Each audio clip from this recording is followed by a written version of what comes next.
she certainly came under a lot of heat, including from several Republicans on these committees, too, that were kind of taking her to task for some of the issues here related to the immigration enforcement. Yeah, and it seems like there's been a break.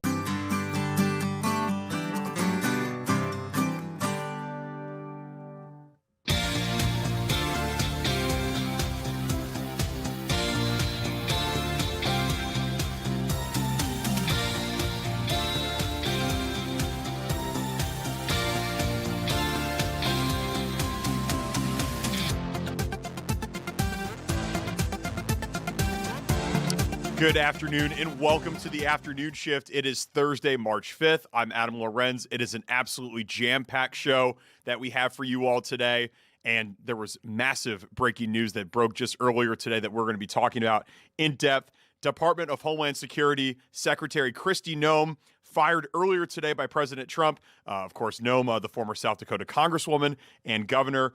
President Trump announced on Truth Social that he will nominate Senator Markwayne Mullin, a Republican from Oklahoma, to replace Noem. We're going to have a lot more on this story as the afternoon shift episode today develops. But in the meantime, let me bring in our executive producer, Paul Milgate. Paul, what is going on? How are you? I'm very well, thank you. And I apologize to anyone that's listening at home. You might hear some construction. Yes. That's because there are some exciting developments happening here in Fox 9. And I believe that's a jackhammer that's going on in the background. So Sure is. that little bit of audio texture, we call it in the biz, that's what that is. The correct thing to do would be to give you a shot of it so that you understood that's what it was going on in the background. Yes. But for now, all we can do is promise you that there is actually some construction going on, and that's the noise you may be hearing. But hopefully you can't hear it. We can hear it here. That's for sure. We could definitely hear it here. There's lots of noise happening in this building, and Paul, lots of noise going on right now in Washington D.C. I know at about 3:30 at the bottom of the hour, we're going to be hearing from Defense Secretary Pete Hegseth talking about Operation what's it called now? Epic Fury. Epic How Fury. Could you I was going to say that name. Well, That is- it's Operation Metro Surge, Operation Epic Fury. I was getting right, the two yes. mixed up there. But he's going to be talking about that. Of course, that's the conflict going on right now in Iran and in the Middle East and whatnot. Yeah, But I mean, there's no doubt. There's been a lot that's happened since I've last been sitting in this chair. You guys have been covering it every day since then. But yeah, there's been a lot going on in the world. There's that. So at 3:30, we're going to be taking you out to Pete Hegseth with the latest updates on that. Right now, just to bring you kind of behind the curtain, one thing we're keeping half an eye on, I'm going to try and see if I can do this and still keep talking to you and bring the shot up at the same time. Yeah. But at the moment, there is a stakeout camera there waiting to see if we will see the person who... has it been confirmed that will be taking the position, or is it still speculation? yeah, so President Trump, he's nominating Senator Markwayne Mullin, a Republican from Oklahoma, to replace Noem. So Mullin would still need to be confirmed by the Senate, but under a federal law governing executive branch vacancies, he would be allowed to serve as the acting Homeland Security Secretary as long as his nomination is formally pending. So by and large, this will be the next DHS Secretary, Senator Markwayne Mullin. So one of the feeds we've got coming in from us right now is a shot outside, I'm assuming his office. It's what they're calling a stakeout to see whether he'll come out and make some comment. Obviously, this is big news that's happened today. Some speculation today, too, that Kristi Noem wasn't even aware that maybe she had been replaced and was speaking at a law enforcement summit, I believe it was, and was caught sort of unaware that firing is one word that people have been using. It's sort of a shuffle into a new deployment. What was it? Special envoy to the Shield of Americas? That's right. President Trump announcing on Truth Social that he's going to make Kristi Noem, quote, a special envoy for the Shield of the Americas. It's a new security initiative that he says is going to focus on the Western Hemisphere. It's also important to note Kristi Noem is the first cabinet secretary to leave during this second Trump administration. So this is a big domino to fall and big waves coming out of the White House today. Yeah, I mean, look, and here's this shot just outside Markwayne Mullin's office. See if I can bring that to you now. Politically, and part of the dynamic here is the Democrats And there you see his name, Senator Mark Wayne Mullen. Looks like a security guard right there. You see the United States flag, and to the far right there, that baby blue flag, that's the flag of the state of Oklahoma. And like Paul said, just a number of members of the press corps outside Senator Mullen's office there and inside the Capitol building in Washington, D.C., waiting for him to emerge to try to get some comment from him. Of course, he will be replacing Kristi Noem as the new DHS secretary. Noem was in the headlines all this week. She testified before both the House and Senate Judiciary committees this week, talking a lot about the events that have been going on right here in Minnesota.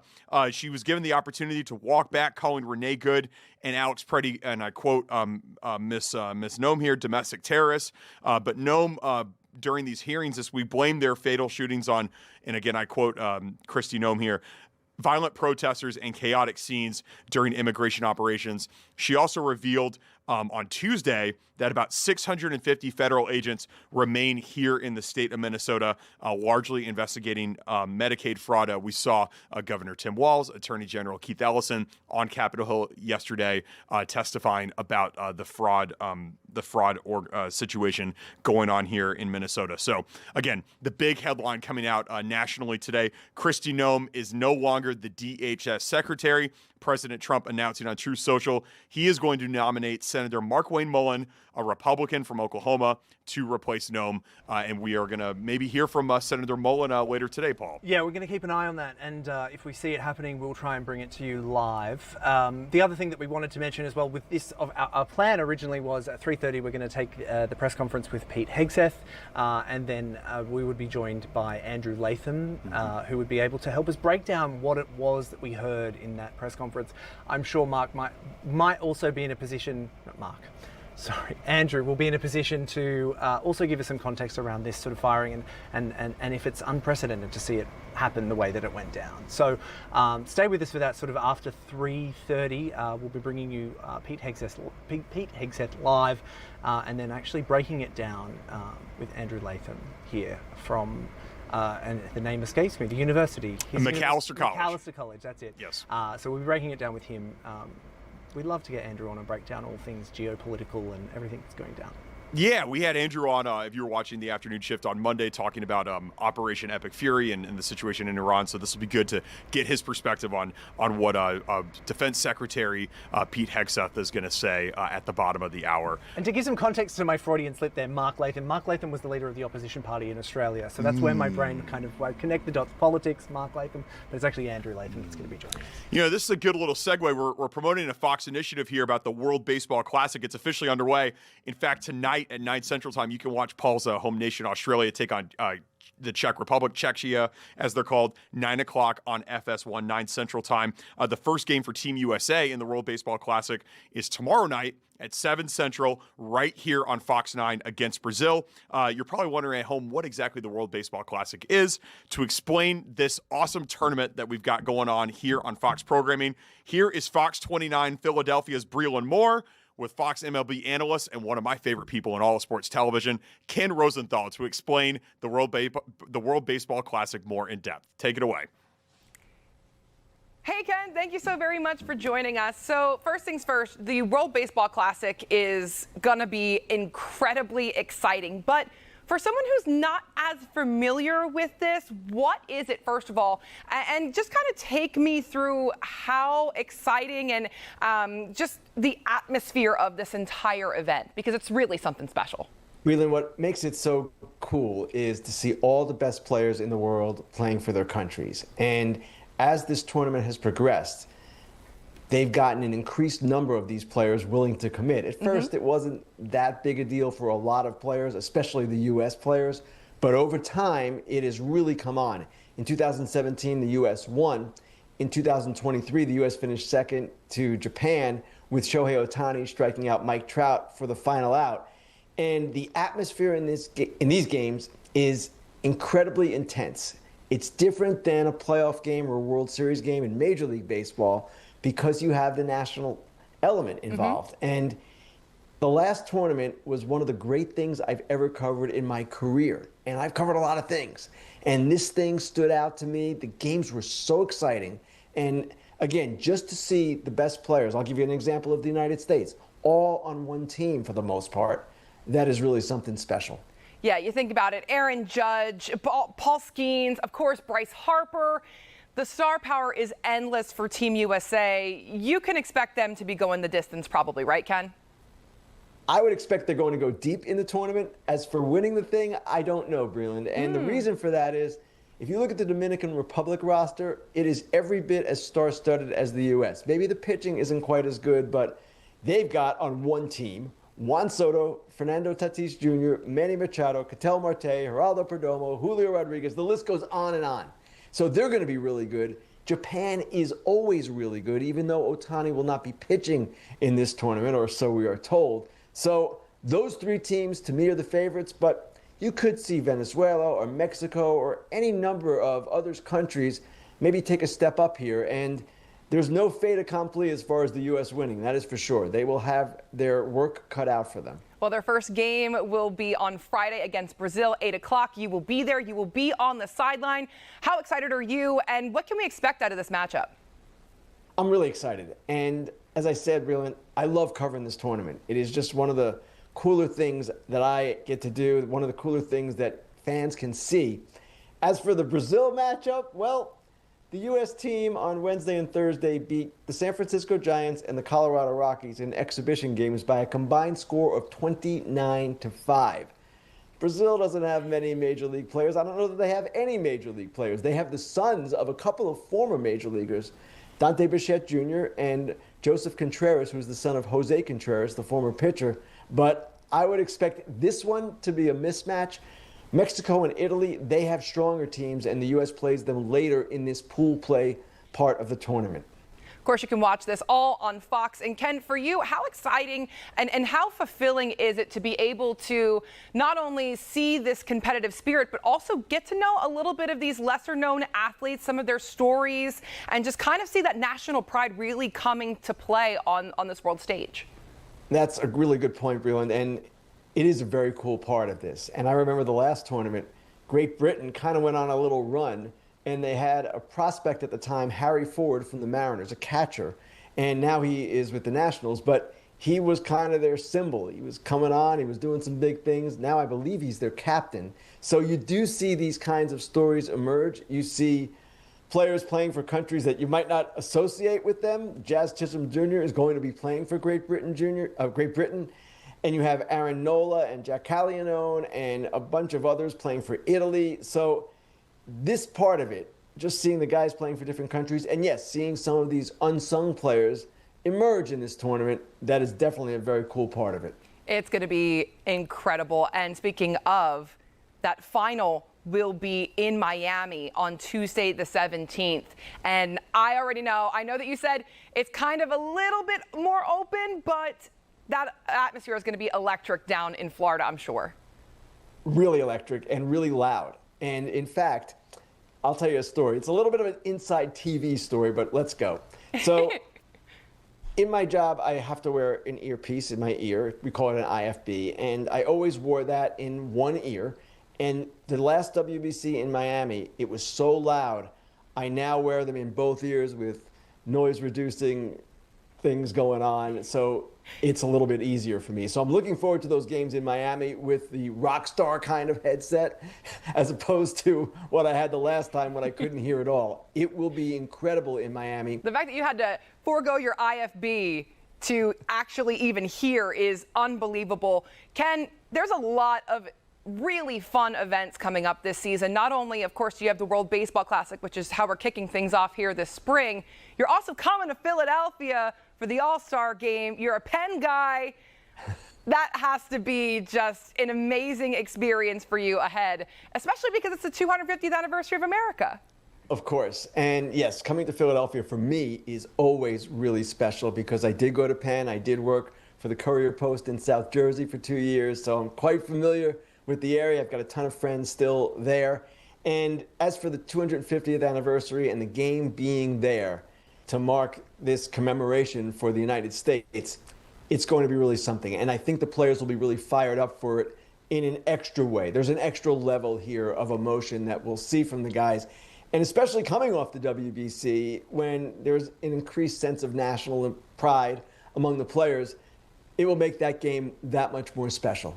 I think so too. Before I let you go here, I know that you've got a jam-packed couple of days coming up. So take me through a little bit of what your schedule looks like, because I'm sure it's a lot, to say the least. Yeah, well, not only do I work for Fox, I write for The Athletic. So I have two things working at all times, and that's not just in the WBC, but the whole season and the whole off season. So I will do the game Friday night. This is just one example. And then I will write after the game on some topic relevant to what had happened. And then we'll get up and do it again Saturday. We have an off day Sunday, and then we play 2 more games in a row. And yeah, it can sound a little grueling, but my goodness, I'm like the luckiest person to get to do this. I never forget that. And in this kind of event, it's almost like playoff baseball. The adrenaline really keeps you going. And I can be again, very quick. as I said, I don't want to repeat myself, but it's cool to be a part of it in any way. And reporting on it is really a lot of fun. Oh, you're going to have an absolute blast. Have so much fun here between the 4th and the 17th. Ken, thank you so very much for your time. Thank you.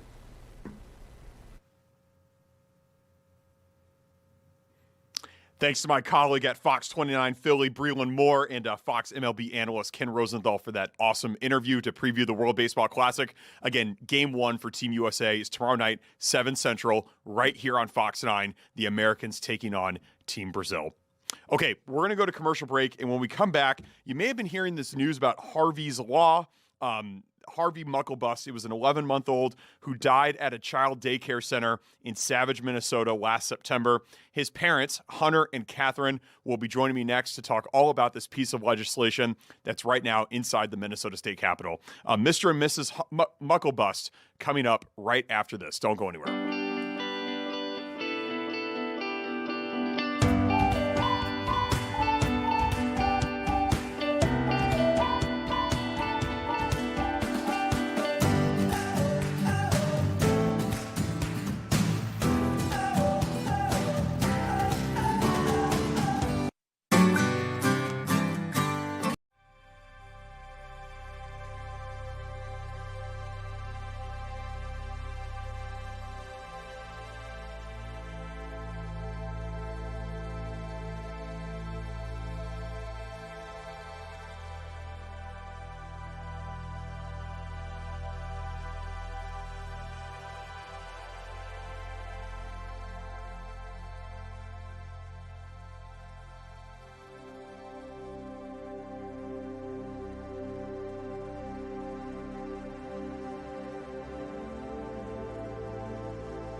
Two, three.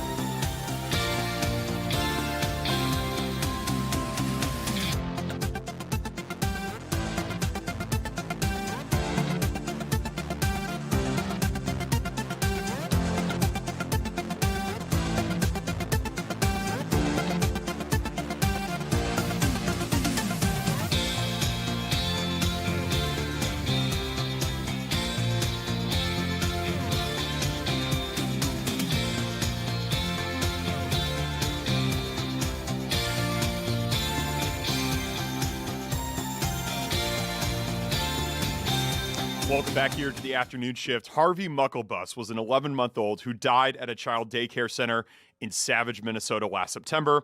On Wednesday, Minnesota State Representative Nolan West held a press conference to present Harvey's Law in response to the death to protect children at daycare centers. Representative West was also joined by Harvey's parents, Hunter and Catherine Muklebust, and they join me now. Mr. and Mrs. Muklebust, thank you so much for taking time for us here on the afternoon shift. We really do appreciate it.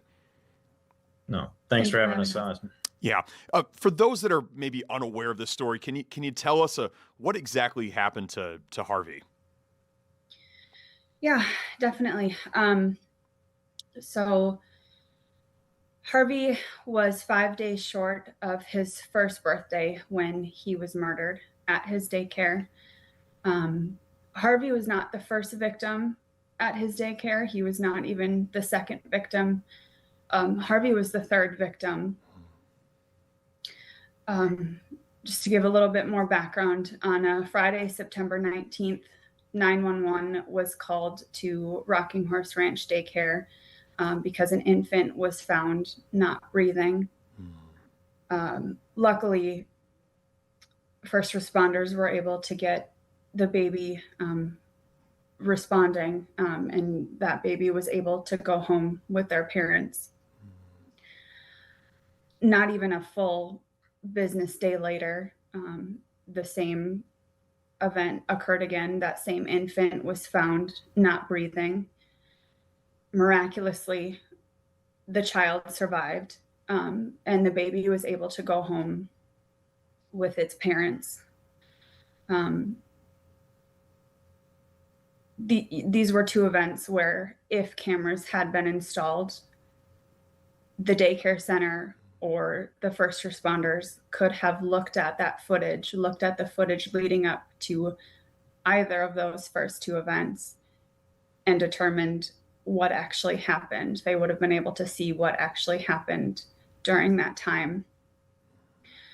I say this because only a couple of hours later, not even a couple of hours later, I got a phone call from the daycare that Harvey, who was perfectly healthy and always smiling and loved by so many, was not breathing. Yeah. And thank you. I know that that's tough, and thank you for sharing that to provide some context into Harvey's Law. And you were getting into it a little bit there about the cameras and the daycare center. So can you talk about what exactly Representative West and you all are proposing with Harvey's Law? Yeah, so for Harvey's Law, it's requiring all state-funded daycare centers to install cameras in their toddler and infant areas, with the hopes of catching any child abuse or anything like that ahead of time. But we would retain the footage for 28 days to make sure that people could look back at it. And by people, there would only be a select number of people, so designated daycare staff, emergency employees, and so they could check that out. More importantly, I mean, it doesn't affect any in-home daycares because we're not trying to get cameras in there. It's people's houses. And it wouldn't be a live feed where parents could share links with anybody. It's really there just to save children and safeguard against that. And so not only protecting the children, but also exonerating any child care employee that might have claims against them. We could easily look back. And there has to be an actual legal situation or a reason why they would need to look at that footage. So a lot of safeguards put in place. Yeah, that would be what Harvey's Law would protect against. Yeah, and I guess the next step here, I know you all were with Representative West on Wednesday, on Wednesday speaking about this, or maybe it was Tuesday even. Tuesday, my apologies. How can this ultimately get signed into law? I think that's a question that neither Hunter and I are able to answer. I mean, we are not involved in politics. This isn't our daily job or our daily lives. But what I think is important to remember, and we ask that everybody can take a step back and understand that this isn't and it shouldn't be about politics. Unfortunately, you know, it has to go through the correct steps to make sure that, you know, safeguards are in place and daycare centers are installing the appropriate cameras and security measures and everything. So it has to go through the government, right? But it shouldn't be about politics. It shouldn't be about what side you're on, who you voted for. This bill is to protect children from harm. It's to be able to look at the video and understand what happened during the day if there was anything that needed to be reviewed, right? Again, Hunter mentioned it's not meant to be a live feed. Only the daycare center would have the access to it, unless an event occurs where police or emergency services need to get involved. The bill is about protecting children. It's about protecting the next generation as well as the child care workers alike.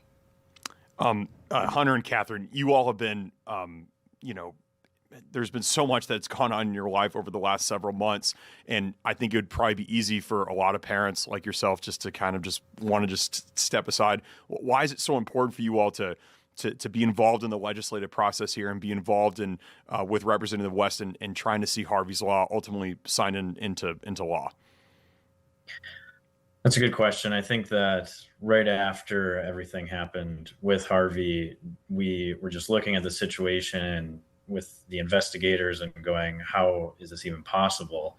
There should be something that we can look back on. And we just knew that there needed to be some sort of change, because a camera, as simple as it is to put up and you can see what's going on, this would have saved Harvey's life, because on Friday we would have known what was going on and we could have put a stop to it. Now that we have the opportunity to go ahead and protect future families and future kids from this, it's a big deal. And I think that it's just an easy fix, because in the world today, there's just cameras everywhere. I don't know why we wouldn't want to save our children from something. And I think we're fortunate that there was already something being put into place, something similar already being put into place, where we were able to ask, what can we do to help? What can we do to save our children? We know that we can't change what happened to Harvey, but we're going to do everything in our power that we can to make sure it doesn't happen to another family. Yeah. If there's people out there at home that want to help you all out, what can they do?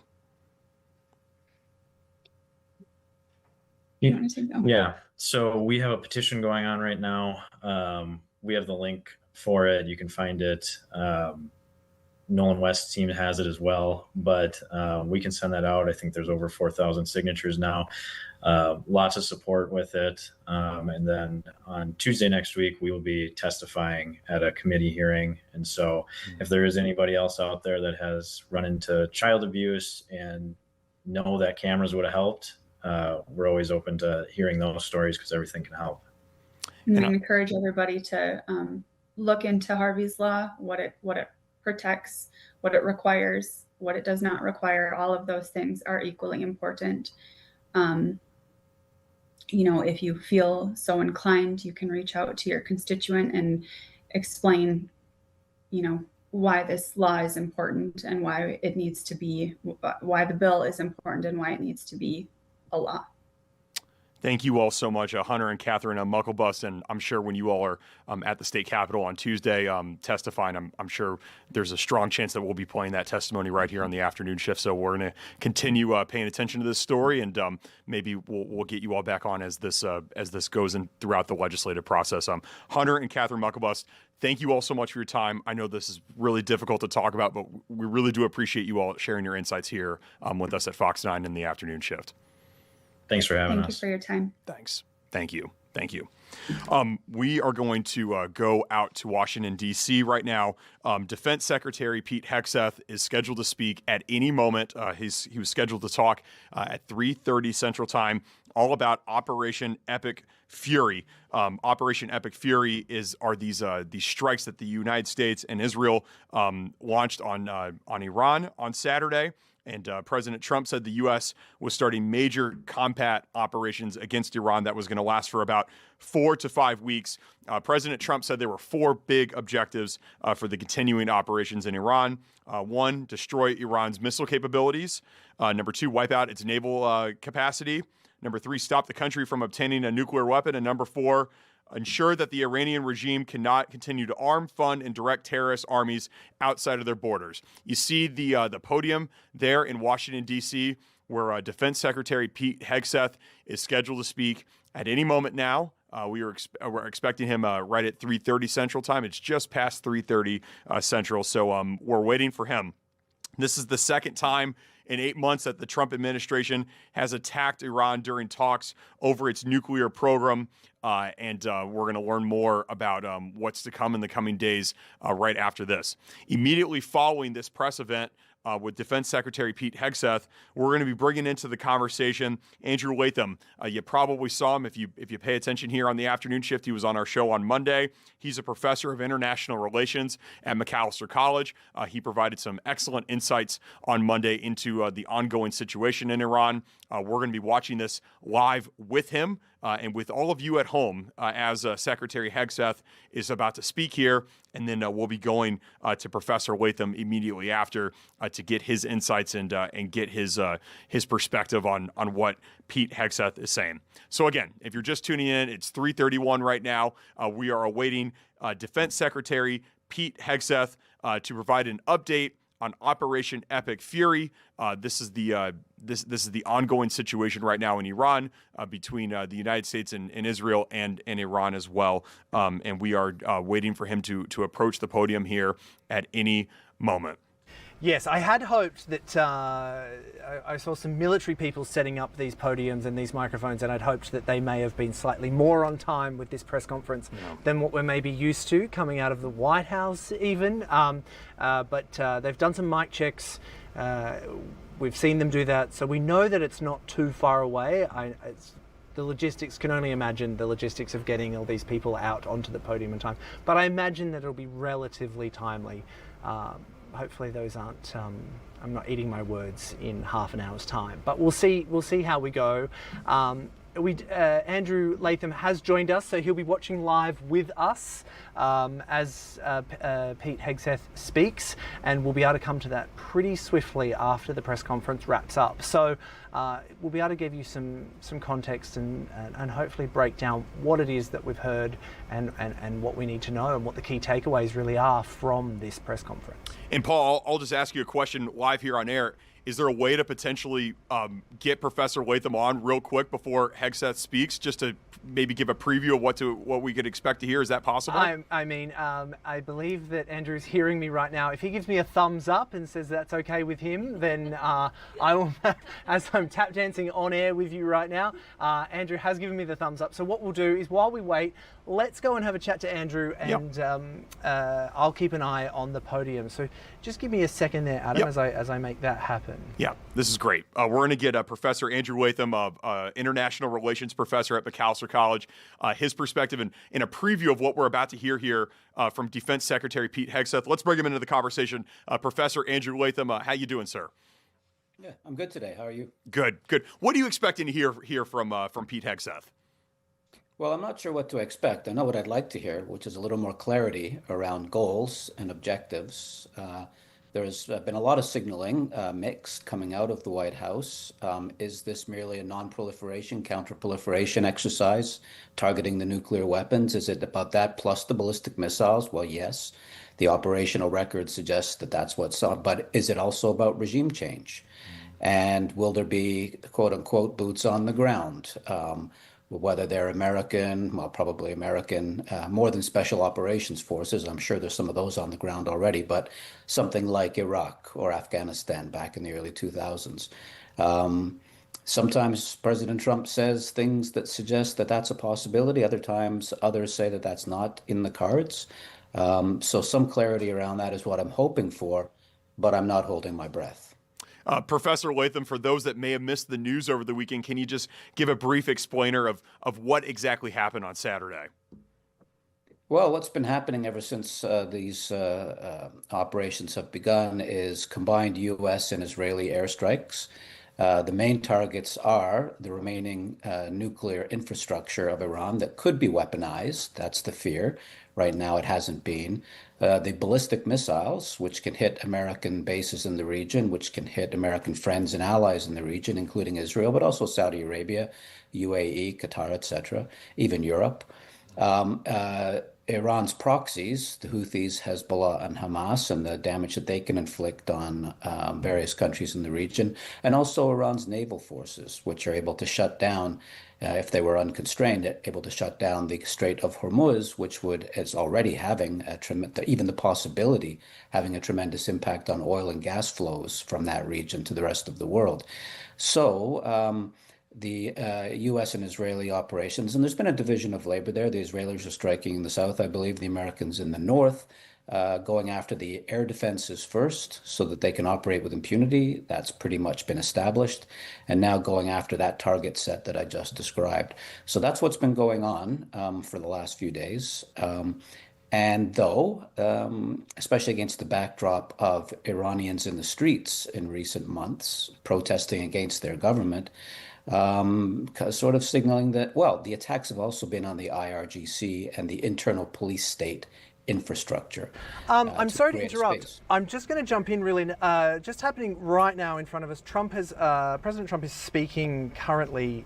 I'm not entirely sure where. I've just seen him jet on, and he is actually speaking in regards to Operation Fury. So I'm just going to take us to that shot right now. Never seen before, actually. We're destroying more of Iran's missiles and drone capability every single hour, knocking them out like nobody thought was possible. As soon as they set off a missile, within 4 minutes, the launcher gets hit. They don't know what's happening. But we have the greatest military anywhere in the world. Their Navy is gone. 24 ships in 3 days. That's a lot of ships. Their anti-aircraft weapons are gone. So they have no air force. They have no air defense. All of their airplanes are gone. Their communications are gone. Missiles are gone. Launches are gone. About 60% and 64% respectively. Other than that, they're doing quite well. I said, what's left? But they're tough, and they want to fight. And they're calling. They're saying, how do we make a deal? I said, you're being a little bit late. And we want to fight now more than they do. We've had 47 years, depending on the way you count it, but 47 years of horror with this group.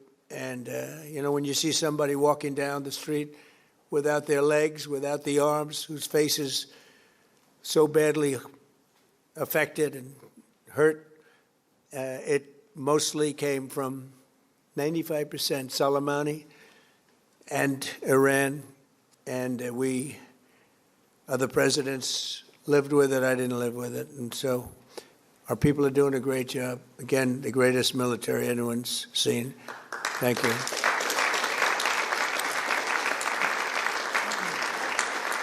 Thank you very much. And yesterday, my administration announced decisive action to help keep down the oil prices, including offering political risk insurance for tankers transiting into the Gulf, as you know, pretty dangerous territory. Further action to reduce pressure on oil is imminent, and the oil seems to have pretty much stabilized. We had it very low, but I had to take this little detour, if it's okay with everybody. Scott, it's okay with you? Scott's the one who has you put up with it. He said, you have to do this now? I said, I have to do it, Scott, right? But it's been very strong, and everybody, including Scott, everybody feels we had really no choice. They were going to hit us if we didn't hit them, because they're crazy. And in the long term, the actions we're taking will dramatically increase the stability of the region and oil prices and stock markets and everything else. You know, we set the all-time record in history with the Dow going to 50,000. So Dow is at 50,000. It was supposed to be maybe, if we were lucky, within by the end of my presidency in 4 years. And we did it in my first year. We did the S&P 500. We did that in a period of less than a year. And that was even tougher than the Dow, they said, so it wasn't going to happen. But we have a great country. We have a country that's never done this well. We've had tremendous success in so many different ways. I built the military and rebuilt it in my first term, and we're using it more than I'd like to use it, to be honest with you. But when we used it, we found out it certainly did work. When we look at Venezuela, when we look at the first attack, Midnight Hammer in Iran, which really set the stage for what we're doing right now, it's been pretty amazing. And I'm once again calling on all members of the Iranian Revolutionary Guard, the military and the police, to lay down their arms. They're only going to be killed. And now is the time to stand up for the Iranian people and help take back your country. You're going to have a chance after all these years to take back your country. Accept immunity. We'll give you immunity. And we'll be giving you really the right side of history, because that's what it is.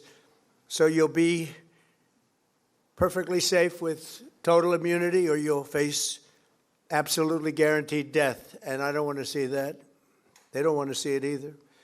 We also urge Iranian diplomats around the world to request asylum and to help us shape a new and better Iran with great potential. It's a country with great potential. It's a much better future for Iran. It's now beginning. It's going to be, I think, a great future. And the United States will ensure that whoever leads the country next, Iran will not threaten America or its neighbors, Israel, anybody. If you look at what happened, they had missiles aimed at all of these other countries, Qatar, Saudi Arabia, UAE, many others, that weren't really involved very much, and they had missiles aimed. Well, they were aimed there long before this ever started. They were going after the entire Middle East. And then we came along. We blew up their party. So we have phenomenal people. I want to thank all of the people that have been involved. Marco, you've been doing a fantastic job. And you've been doing a fantastic job on a place called Cuba.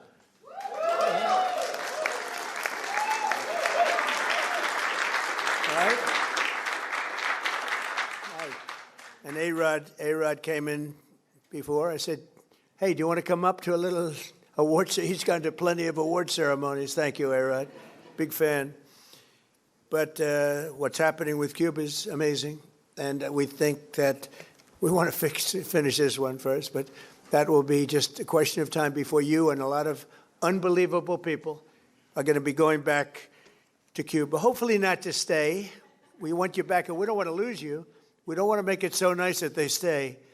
But some people probably do want to stay. They love Cuba so much. I hear it all the time. That was another one that wasn't supposed to happen. Venezuela is going great.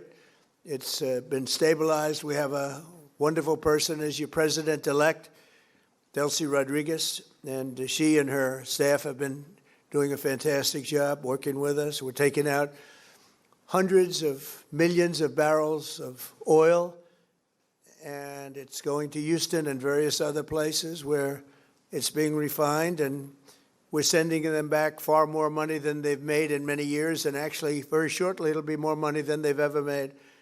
And Venezuela is working. So we've had a lot of countries in places that truly love, you would say football, I would say soccer, but these are all countries that love football/soccer. And so I think the group likes it. And if you'd like, you could sit. I know I'm a very exciting speaker, but you can sit down if you'd like, okay? I'm looking at everybody standing. I'm saying, let's sit down. Because we're here to honor these great champions, and we want to take our time, right? Let's get to That was the East Room inside the White House. President Trump was hosting Inter Miami CF, the MLS 2025 champions at Major League Soccer there. You heard the president talking about A-Rod, that was Timberwolves co-owner, Alex Rodriguez, that he was talking about. He must have been behind the camera in the East Room. And we still have Professor Andrew Latham here from Macalester College on the line. Professor, we just heard President Trump get a little bit more into Operation Epic Fury. I want to focus now on Sergeant First Class Nicole Amore, Minnesota woman who died, White Bear Lake, I believe, who was one of the soldiers that was killed as part of this operation on Saturday. We just saw that Governor Tim Walz has ordered all the flags in the state of Minnesota to be lowered to half staff. What more can you tell us about Sergeant First Class Nicole Amore? Well, a 20-year veteran, apparently, serving on the logistics side of things, so making the people at the sharp end, making their jobs happen, making them possible, providing them with the kit and the ammunition and supplies they need. Absolutely invaluable role. And it just goes to show that this is not for Americans something that's happening over there. It's actually touching down very close to home, and not just in terms of our uniformed military people. But I've got students who have friends and family in the region, living in the Gulf states, for example, or in Israel, and they're fearful for the fate of their cousins and aunts and uncles and whatnot. So it's touching down in a very personal way in many parts and in many ways in Minnesota. This is not something that's happening on the other side of the planet. It's happening there, but it's reverberating here. Yeah, I want to get into your students and friends that are over there, but I just want to remind our viewers we are awaiting at any moment now Defense Secretary Pete Hegseth to provide some remarks on Operation Epic Fury. Paul Milgate, Grace Henry in the booth, they got their eyes locked in on that podium. So as soon as Secretary Hegseth gets to the podium, we will be bringing you those comments in its entirety, and we'll be watching live with all of you at home, and we'll be watching live with Professor Andrew Latham of Macalester College, an international relations professor. Andrew, you were just talking about students and friends that you have over there in the Middle East. I know we're both here in the state of Minnesota right now, but can you just tell our viewers what may be going through some of their minds right now as they're going about their daily lives, living in such a hostile and sort of a high intensity area right now in the world? Yeah, well, some of them have friends actually in the military, uniformed personnel serving over there, and so they're hearing that things are, in a sense, going well, but there's always that kind of ambient fear that things could not, as it did for the 6 Americans who already died. And then there's people who's, as I said, are either from the region or from elsewhere, but just have family who are holidaying there, who live there, retired there, that sort of thing. And I've been hearing reports of things like, as one of my students was talking to one of her relatives, and the windows started shaking from an Iranian ballistic missile that detonated not too far away. And so you can imagine how concerning that is.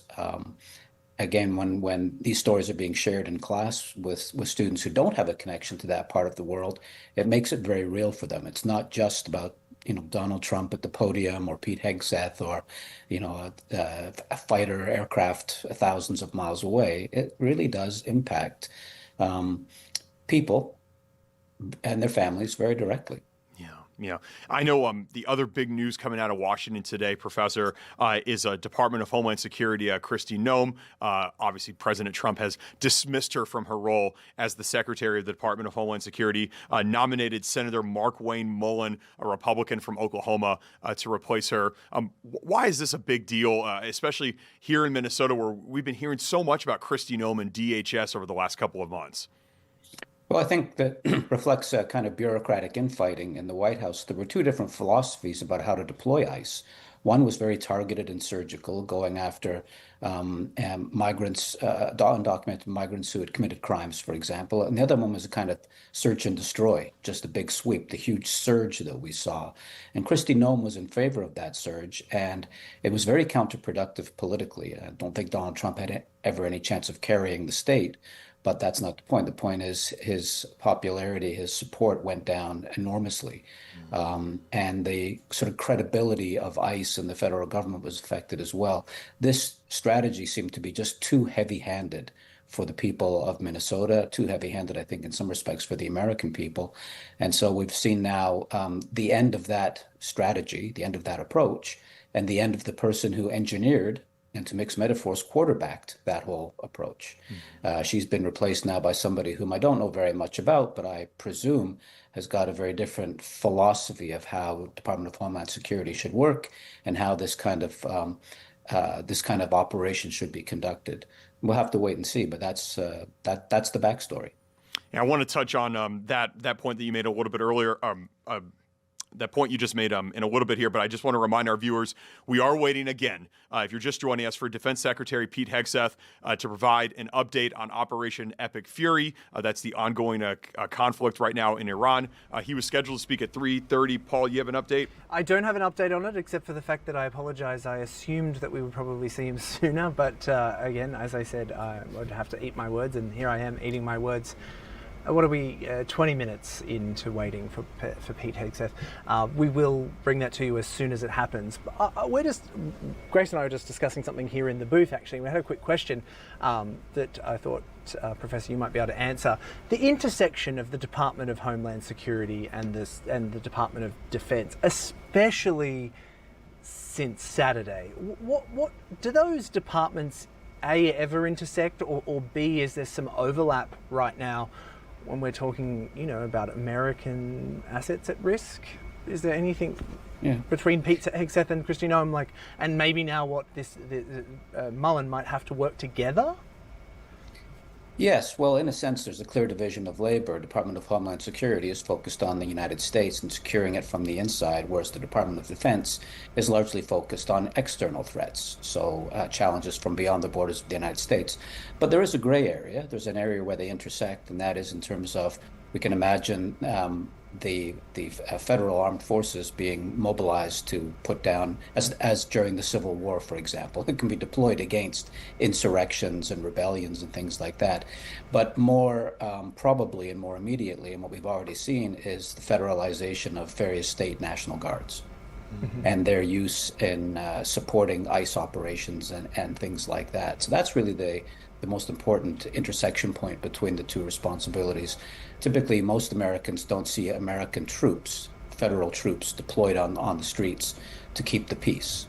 The first line of defense, as it were, in that respect, would be local law enforcement. The second line of defense, of course, would be the National Guard. And only in extreme circumstances could we really imagine a full deployment of American ground forces to deal with civil unrest or insurrection or things like that. So the rule of thumb there is Department of Homeland Security is focused inward. The Department of Defense, the Department of War is focused outward. Yeah. Okay, we're seeing some people gather. I've got a follow-up question, but we'll see if Pete Hegseth comes to the podium any second now. I think that will happen. So I'm just going to keep half an eye on that, bring that microphone up just in case that happens and we need to go to it quickly. If you were a foreign country right now, or a leader of a foreign country, seeing instability within the administration while in active warfare, what does that signal to the rest of the world? Well, American leadership has been called into question in the last decade or so. It's not just Donald Trump's leadership, but there wasn't any better really under Biden. The sense that the rules-based international order, which the United States constructed and has been policing for a long time, is fraying. There are challengers, China, Russia in a sense, but also regionally, Iran, India, other countries. And the bloc, the Western bloc, is kind of fragmented a little bit over the last 10 years. The European, especially over the Greenland business, the Europeans were kind of incensed about that. What has surprised me with this operation against Iran is that even the left-leaning government leaders in Europe, Macron, Starmer, Merz, people like that, Merz is not left-leaning, but they kind of rallied behind the Americans on this in a way that surprised me. I thought this would be another Greenland-like episode where they would distance themselves from the American administration. That hasn't been the case. It may be in the British case because Iranian missiles hit a British base in Cyprus. And so the United Kingdom is kind of under attack. But I think it's more than that. I think there's a sense here that this will pay huge dividends politically for leaders who are seen to be on Donald Trump's side during this campaign.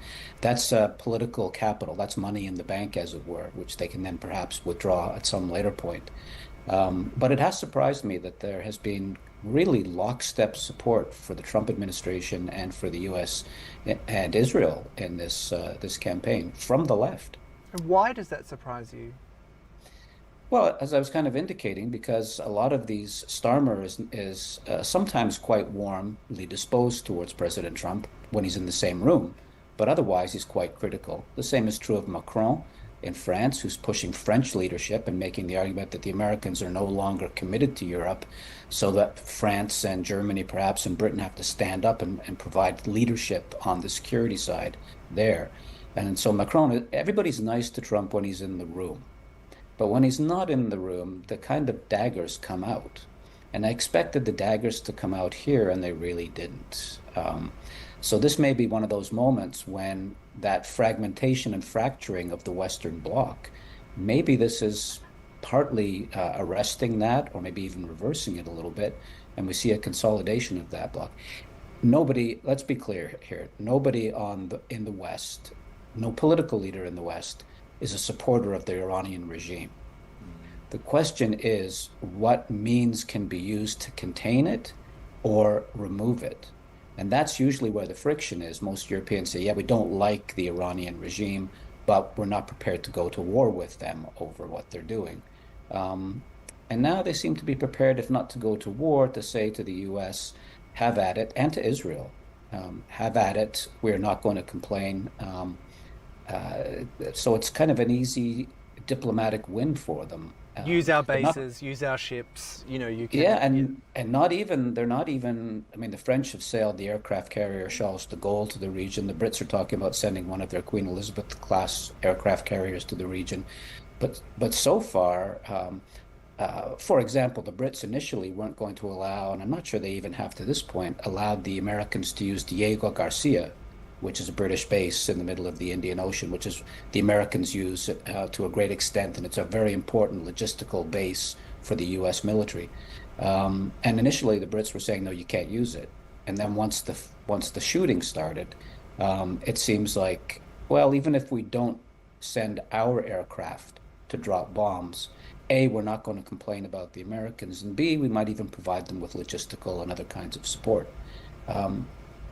Yeah, that just surprised me. Just want to remind our viewers here that we're waiting at any moment now for Defense Secretary Pete Hegseth to offer his remarks on Operation Epic Fury. In the meantime, we're Paul and I and Grace, we're all joined here by Professor Andrew Latham of Macalester College, providing some insights and previewing this press event that was slated to start at 3:30 Central Time. It's now 3:56. We're waiting for Defense Secretary Pete Hegseth to approach the podium. That was very interesting, that the back and forth right there. Professor Latham talking about the Western and European support that President Trump is receiving. How about domestically within the United States? What has sort of been the message that he's been getting from the American people in response to the actions that took place on Saturday? Well, as one might expect, the reflexes kicked in. If one is a supporter of President Trump, and the tendency was to say, okay, this is good. Although if this drags on too long, it's going to offend certain elements of his base that are opposed to forever wars. For example, if this is quick and dirty and it's over and it doesn't drag on forever, I think he'll continue to enjoy the support of that part of his base. On the Democrat left side, obviously, immediately, both in Congress and beyond Congress, it was a negative response. What's he doing? There's no game plan. This is weird and strange, and but typically incoherent and irrational in the way of Donald Trump. So predictable response to some extent within the United States, always refracted through the lens of whatever is happening, is Donald Trump behind it?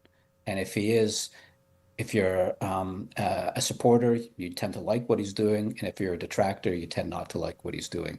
I haven't really been surprised in terms of the domestic response to this. How big of a gamble do you think all of this is in Iran for President Trump? I mean, is this something, I know that obviously the midterms are coming up this fall. Do you think the timing of this, he's trying to maybe gain some political points here domestically to show, kind of flex his muscle a little bit? I mean, how much is he risking by doing all these operations against Iran? Well, I think it would be naive to claim that the midterms didn't factor into this at all. The question of timing, like why this weekend and why not the weekend before or the weekend after, and there are various explanations for that having to do partly with Israel and its plans to launch an attack and so on. So in one respect, perhaps President Trump's hand was forced. But yes, I think the president's team has definitely got an eye on those midterms. This could go very badly, though. And if it does, I don't think it's going to help him and the Republicans with the midterms. For example, you take out the theological level of the Iranian regime, the Ayatollahs. Well, who's going to fill the vacuum? There are no Nelson Mandelas kicking around in Iran anymore because the regime has killed them all. And there are the last Shah's son is kicking around somewhere in the United States, but he has no domestic political constituency. He can't simply be parachuted in. There's no appetite for the return of the monarchy there. So what's likely to happen is the vacuum will be filled by the IRGC, the Revolutionary Guard Corps, which they're hardcore fanatics. You're going to get a military dictatorship as opposed to a theological dictatorship. That's one outcome, negative outcome, that will not resonate well with Americans. And the other one is that Iran falls apart, just like Iraq did, or Syria did, or Libya did after the various military campaigns in those three countries. And that's going to really play poorly in the United States, but it's also going to play poorly with America's friends and allies in the region because it's going to generate refugee issues. It's going to generate instability. The Kurdish issue is going to flare up again in the region in ways that many of our friends and allies in Turkey, for example, would not welcome. So I can see two really bad outcomes from this. I can see some good ones, but I can see two really bad ones that would really have a negative effect on Republican prospects in the midterms. It's just past 4 o'clock here in Minnesota. We're waiting for Defense Secretary Pete Hegseth to make his remarks on Operation Epic Fury. This press event was scheduled for 3:30 Central Time. Like I said, it's now at the top of the hour and at 4 o'clock. So as soon as Secretary Hegseth approaches that podium, we'll be bringing you that event in its entirety. We'll be watching live with you at home. And we're also watching live right now with Andrew Latham, a professor of international relations at Macalester College. Professor Latham, perhaps we have some brand new viewers that are coming in right now as the hour is turned at 4 o'clock. Let's go back here to Pete Hegseth and what he's going to say. I know you said earlier that it's very tough to predict what Secretary Hegseth is going to say, but maybe you can get into what would you like for him to say in your perspective? Sure. Well, I think partly President Trump has stolen some of his thunder because he gave us a kind of an update, a very glowing update of American military successes. And so I think from Secretary Hegseth, we're likely to get maybe a more nuanced picture. Probably it's still a very positive picture, but how many launchers have been destroyed, how many missile factories have been obliterated, et cetera, et cetera. And then again, I'm hoping that we'll get a little more clarity. President Trump again made reference to regime change. The idea here is that the U.S. can bomb its way to regime change, degrade the police and intelligence institutions within Iran to create a space for Iranians to rise up and overthrow their government. So that looks more like Libya 10 or 12 years ago than it does Iraq back in 2003. You recall in Libya, they simply bombed. The Gaddafi regime fell, and then civil war broke out. And it's still ongoing in a very real sense. So I'm hoping for some clarity about objectives. I'm hoping that there's some clarity about how long this will continue. We've heard now everything from weeks to more weeks. There are some limits there in terms of American constitutional law, the War Powers Resolution of 1973. There are other concrete limits on American activity because there's not a limitless supply of ammunition. The United States is going to run out of certain kinds of munitions in weeks. So this is not going to be a months-long exercise, I think, but I'd like a little more clarity from from the Secretary of War on this. So those are the things that I think will happen, will be said, and the things I'd like to hear. Progress report, clarification of objectives, and maybe just something that nobody can anticipate, but which would be really interesting. Let's hope. So, Professor, you touched on something there that I thought was quite interesting listening to, and I believe it was only yesterday, Pete Hegseth delivering a press conference, mentioning we're only 4 days in, was sort of the message he was making, which seemed to be at odds with President Trump's sort of initial, like you said, the supporters that are not interested in a forever war taking place, or America being involved in any sort of extended warfare. Interested that those sorts of messages were at odds yesterday, and that seemed to be something that quite a few journalists sort of hooked into, that I noticed yesterday, was that those messages seemed to be at odds with each other. Do you think that this might be sort of trying to clarify up and firm up that this is going to be swift, this is going to be as swift as it possibly can be? Well, I think you're right. There has been a tension between Marco Rubio on the one hand and the president, and then on the third hand, if one can have three hands, Pete Hegseth as well. Variations on a theme, to be sure, emphasizing different things, playing to different audiences, I suppose, but we're all hearing the same. We're all hearing them say things that are not quite the same, and so it's a little bit confusing.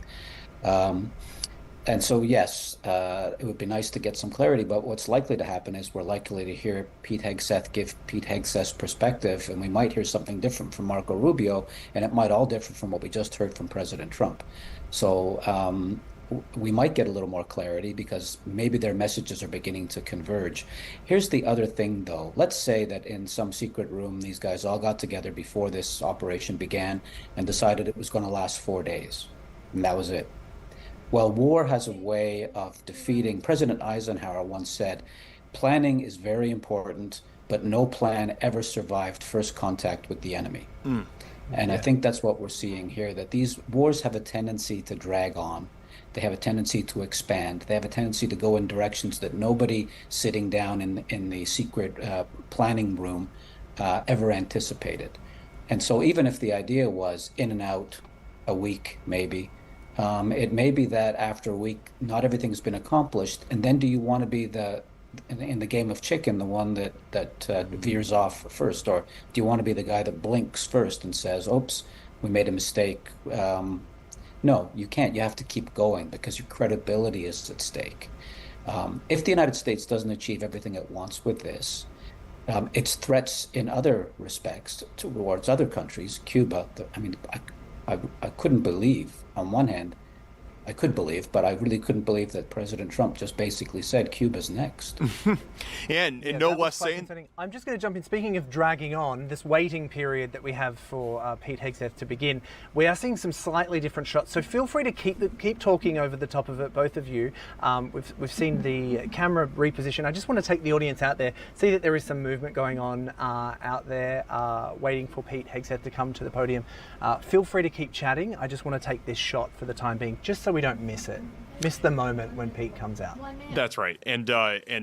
And Professor Latham, you were talking about Cuba there, no less talking about Cuba in front of Inter Miami, the 2025 MLS champions, obviously a team with a bunch of Cuban-based fans and whatnot, given its proximity there in Miami. And you were talking about President Trump maybe perhaps stealing some of Defense Secretary Pete Hegseth's thunder. Those, of course, were the remarks in the East Room in the White House when he was hosting the soccer team there. So we're waiting here for Pete Hegseth to emerge from those doors. This was a press event that was slated and scheduled to start at 3:30 Central Time.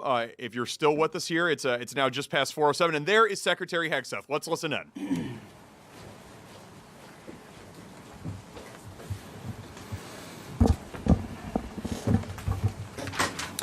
Well, good afternoon. I'm honored to stand right here today alongside one of America's finest, Admiral Brad Cooper, commander of U.S. Central Command. We just had a chance to spend a couple of hours together, better part of 2 hours, going through the entirety of this operation, Operation Epic Fury. And Admiral, I want to thank you for everything you do and your incredible leadership, for your dynamic thinking, the way you're attacking this problem set on every level. In just days of Operation Epic Fury, you and your team have delivered nothing short of devastating, precise strikes, taking out the better part of Iran's navy, making it combat ineffective, neutralizing missile sites and launchers, and establishing total dominance over the skies we fly over and seas we fly over. Our forces are executing with unmatched skill, and the mission is advancing decisively. This is the kind of no-nonsense, results-driven warfighting that America demands. And you're delivering it in spades. You are the man for this moment. Admiral Cooper, on behalf of the President, the Department of War, and every American watching, I want to thank you for the outstanding job you and CENTCOM are doing. Keep pressing the fight, and we are with you all the way. A few thoughts before I hand it over to the Admiral for an update. Iran is hoping that we cannot sustain this, which is a really bad miscalculation for the IRGC in Iran. You see, there's no shortage of American will here. We remember and honor our fallen, those 6 that we will soon welcome at Dover, who gave everything for their country in this mission. We remember them. But we remember them by rededicating ourselves even more fervently to this mission. Our commitment to our mission objectives only increases as our advantages continue to increase. We've got no shortage of munitions. Our stockpiles of defensive and offensive weapons allow us to sustain this campaign as long as we need to. Again, our munition status only increases as our advantage increases. Our capabilities, we have only just begun to fight and fight decisively. Having a chance to hear from Admiral Cooper. If you think you've seen something, just wait. The amount of combat power that's still flowing, that's still coming, that we'll be able to project over Iran is a multiples of what it currently is right now when you add up our capabilities and those of the Israeli Defense Forces. And we have no shortage of authorities. The Admiral knows we have clear objectives with maximum authorities on the battlefield. The dumb, politically correct wars of the past were the opposite of what we're doing here. They had vague objectives with restrictive, minimalist rules of engagement. No more. Our authorities, his authorities, CENTCOM's authorities through the President and myself are maxed out. Our capabilities are overwhelming and gathering still, as are those of our Israeli partners. Our munitions are full up, and our will is ironclad, which means our timeline is ours and ours alone to control. As long as it takes to ensure the United States of America achieves these objectives. And as we flow more forces, and as we flow more capabilities, and as our munitions, as we're flying over the top, have even more devastating effects, we set the tempo, we set the timeline, led by the commander on the ground. Our ear is to the ground to listen to Admiral Cooper. What he needs and what he needs, he will get. We are built for this fight, and we are in it to win it. And we have the right commander in the lead. So I'll now hand it over to Admiral Brad Cooper to give you an update right here from CENTCOM. Admiral. Mr. Secretary, first, thank you very much and good afternoon, and welcome to U.S. Central Command Headquarters, America's Warfighting Headquarters. It's great to be here alongside the Secretary and representing the more than 50,000 men and women in uniform currently executing Operation Epic Fury.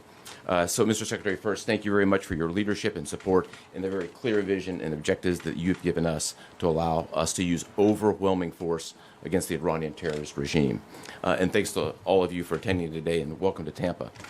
We are now starting our 6th day of a historic mission to eliminate Iran's ability to threaten Americans. We are, if I could channel my inner Navy officer, we are at full speed ahead in executing orders given by leadership in Washington.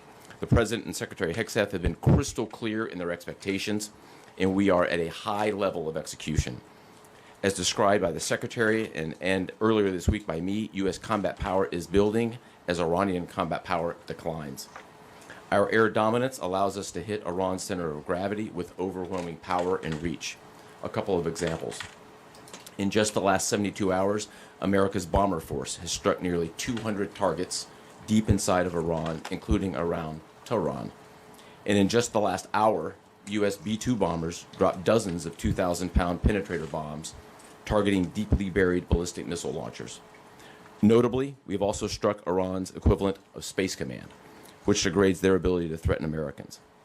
Then, if I just look back over the last 24 hours of the operation compared to where we were at its start, ballistic missile attacks have decreased by 90% since day one. Drone attacks have decreased by 83% since day one. Having said this, we remain vigilant. Our strikes against the Iranian Navy have intensified. You may have heard the president say just a little while ago that we have sunk or destroyed 24 ships. That was true at the moment. We're now up over 30 ships. And in just the last few hours, we hit an Iranian drone carrier ship, roughly the size of a World War II aircraft carrier, and as we speak, it's on fire.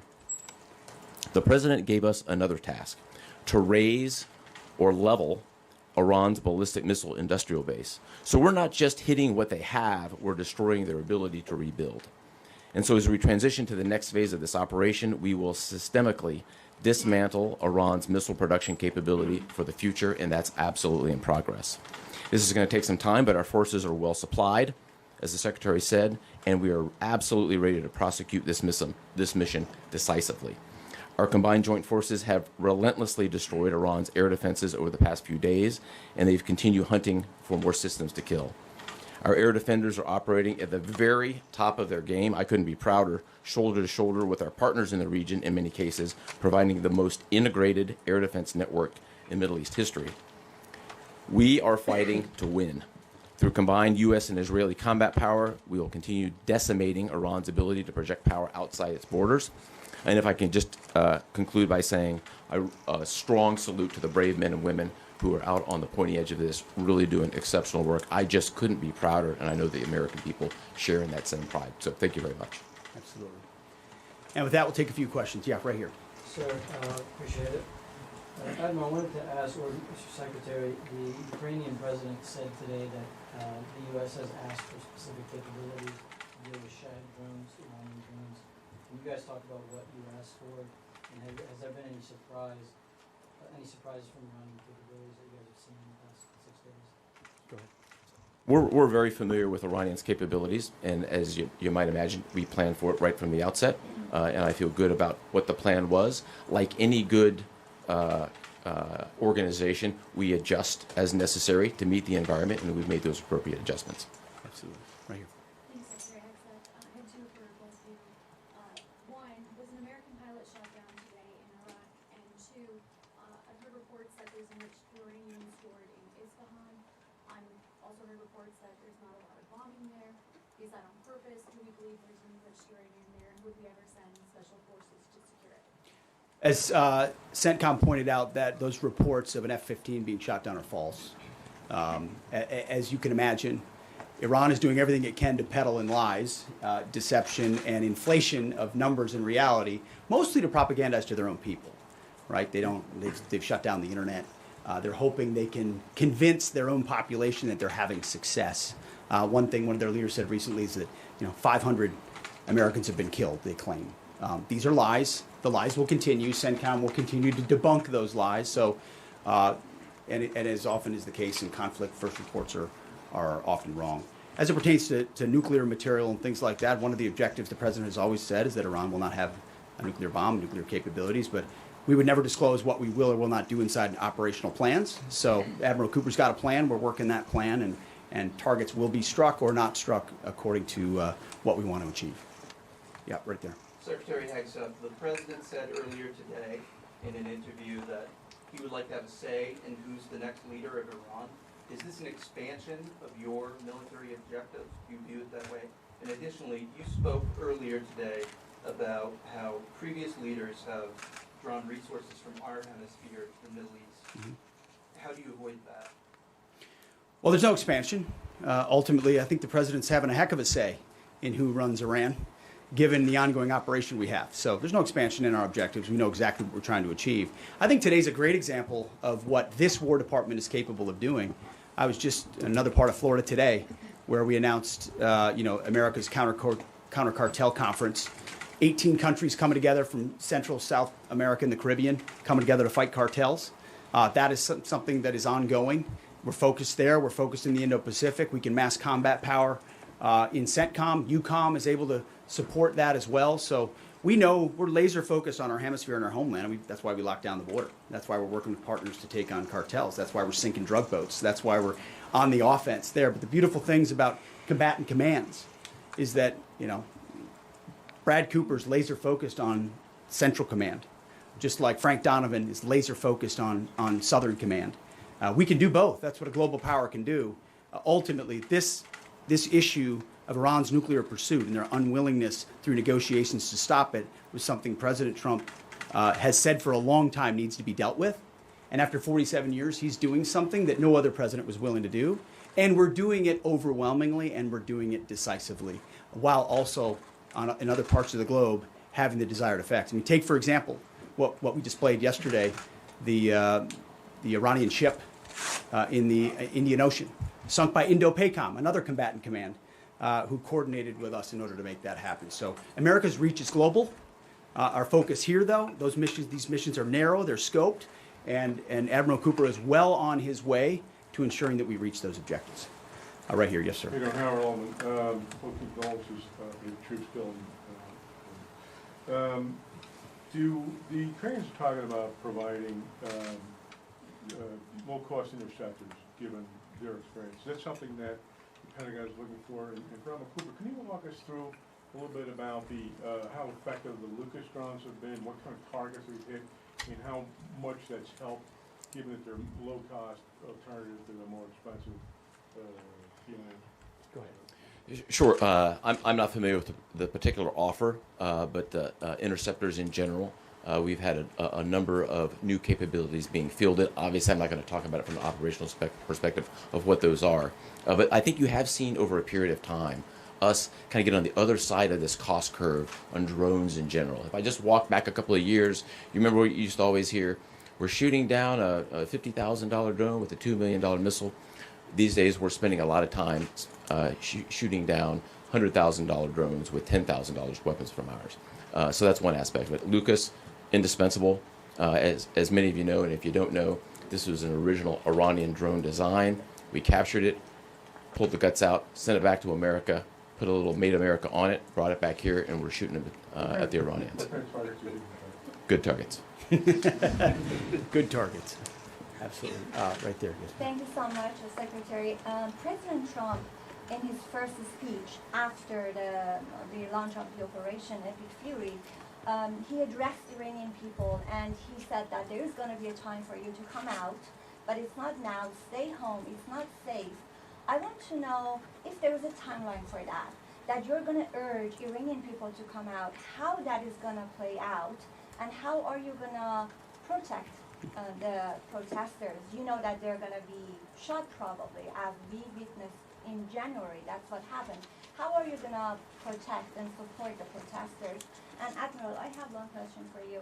How are you going to minimize the civilian harms? We have a lot of evidence that the Basij units, IRGC commanders, they are now gathering in schools, in hospitals, in purely residential areas because their headquarters are bombarded, they are ruined, of course. So how are you going to protect the civilians while you're attacking the IRGC people hard? Thank you.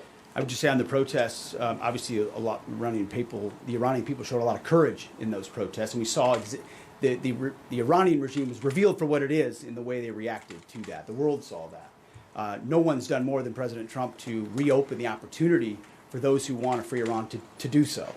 Ultimately, it's common sense, as he said up front. Don't go out and protest while bombs are dropping inside Tehran and elsewhere. So there will come a moment where he determines, or they determine, that it's the time to seize that advantage. But there's a lot of things we're doing and the Israeli military is doing, targeting those individuals who are targeting those who protest. The more you do that and you erode their will and you erode their capabilities, the more you create an opportunity for people to boldly stand up. Yeah, I would just reinforce the point. We're targeting the people. We're targeting the headquarters and the people who are targeting the protesters, first and foremost. I'd also just double down on the president's comments that he previously made to the people. Stay in your homes, keep things calm, stay out of the way. There's a lot of U.S. and Israeli capacity coming over. We're hitting a lot of targets. The best thing for them to do for right now is just to lay low. Right here. Mr. Secretary, one common outcome of American military action in the past has been taking in thousands of refugees into the American homeland, and I'm wondering if there's any safeguards put in place to make sure that the American people aren't having to have another wave of refugees from the Middle East or anywhere else come and stay here.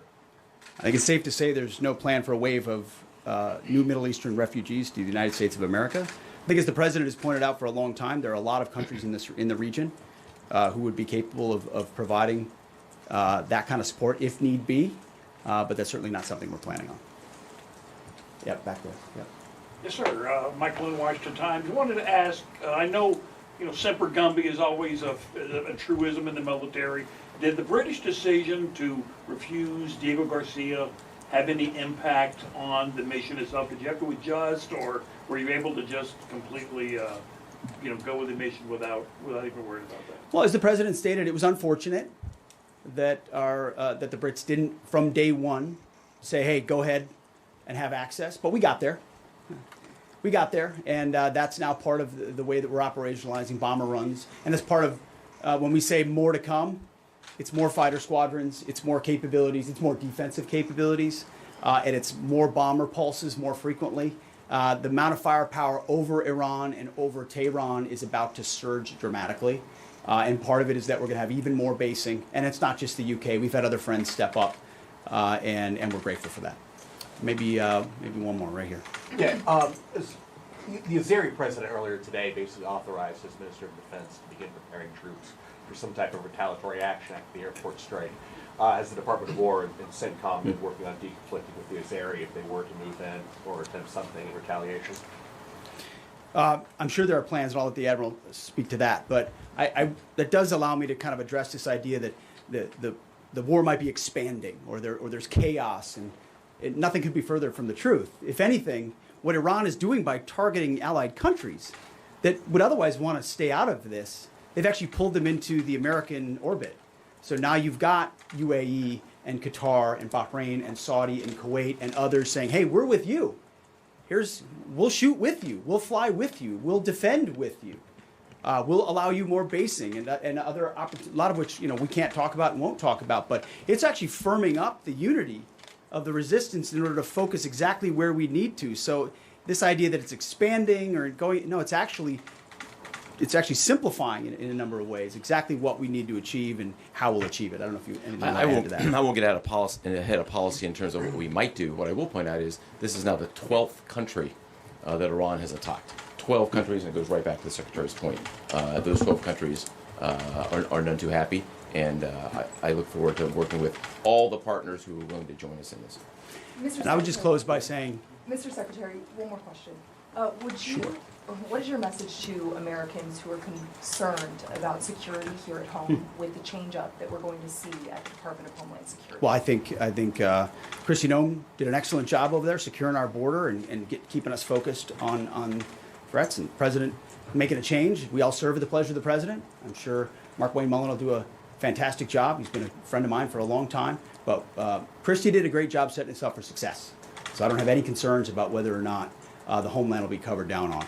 And I'll just end by saying I wish every American could get a chance to see what we see. I had a chance to go into the control room, into the Tactical Operations Center, go see these young men and women that are doing this, the dedication that they show at every level, the way they've refined their craft. Now, I'm talking to a young colonel who's iterating on how we target and how we find and fix different aspects of what the Iranians are trying to do. If they don't know what they're up against. And if they think they've got it solved for, they're wrong. And ultimately, the combination of our ingenuity, the skill, the professionalism, the discipline, and then the sheer weight of the capabilities of the U.S. military, what you're going to see may look routine. It may start to be like, oh, another boat. Oh, another launcher. Oh, another drone facility. What it takes to do this with the precision that we do is world-class. No one else can do it. And it's world-class Americans.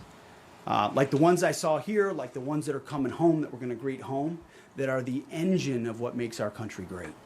And so I'm so grateful for folks like those here at CENTCOM, at Central Command, who are under your command. Thank you for your decisive leadership. And all I'll say to you is what I say to them, keep going. Because the President and myself, we have your back. Thank you, Admiral. Appreciate it. Thanks very much. Couple more. Mr. Secretary, how is this operation going to ensure Iran never gets a nuclear weapon? Welcome back here inside Studio 9. You just heard Defense Secretary Pete Hegseth and Admiral Brad Cooper live from U.S. Central Command. Admiral Brad Cooper is the commander of U.S. Central Command. This is basically sort of the war headquarters of the United States military for a certain part of the region. We are still joined here by Professor Andrew Latham, an international relations professor at Macalester College. We are going to go to a very quick commercial break, or you know what, maybe before we go to commercial break, Professor Latham, what are some of your key takeaways that you just saw there?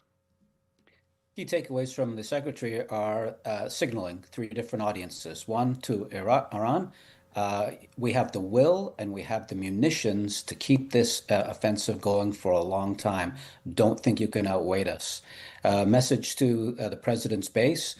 This is not a dumb war, as he called it, not one of those dumb wars that previous presidents have launched. This is a smart war with very limited objectives, et cetera, et cetera. So really trying to reassure that element of the base. And then the final audience is the military itself. Kind of pat on the back, good job, which is his job as a leader to reassure the people under his command that he has confidence in them. So those are the three signals. Other than that, there was a lot of progress report, what's been accomplished in terms of the naval targets, in terms of the ballistic missile targets, the industrial infrastructure that underpins ballistic missile production, the IRGC piece and whatnot. So both the progress report, great, and also clear diplomatic signaling to Iraq at the outset. I think that was the most important piece here. If you think you can outweight us, he said, you're absolutely wrong. An important message.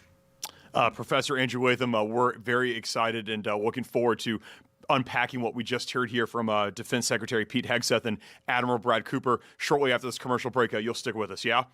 Mm-hmm. Awesome. All right, let's go to commercial. And when we come back, we'll hear more from Professor Andrew Latham, all of his takeaways from what you just heard from U.S. Central Command. We'll be back with you in 2 minutes.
Welcome back here inside Studio 9 to the afternoon shift. We just heard from Defense Secretary Pete Hegseth and Admiral Brad Cooper, the commander of U.S. Central Command.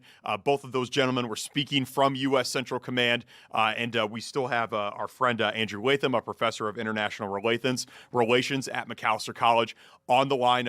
Professor Latham, thank you so much for being with us for now this last hour. We really do appreciate your flexibility. You just gave us some of your key takeaways from what Defense Secretary Pete Hegseth and Admiral Brad Cooper said.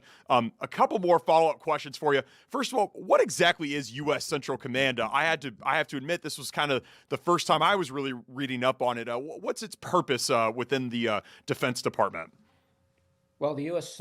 military is divided into geographical commands. So the Secretary referenced EUCOM and Indo-PACOM. That's the European Command.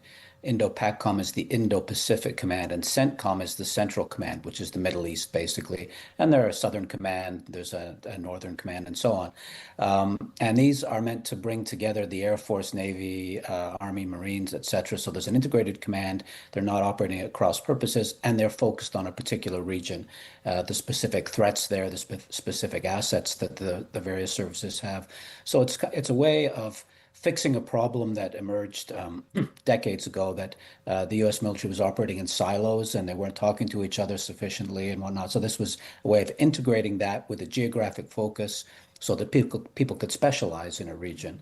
It's proven to be, I think, a fairly effective administrative fix to a real problem decades ago. Yeah, Admiral Brad Cooper from the naval branch of those branches that you're mentioning, a graduate of the U.S. Naval Academy as well. Last question for you. Secretary Hegseth was a little tardy coming to the podium, and we were both speculating that was probably due to the fact that President Trump was hosting Inter Miami CF, the 2025 MLS champions, in the east room of the White House, and got into a little bit of Operation Epic Fury conversation, even with the soccer team right behind him. Brought up Cuba, obviously maybe some ties there with the soccer team being from Miami, and bringing up Cuba and basically saying, Cuba, you're next.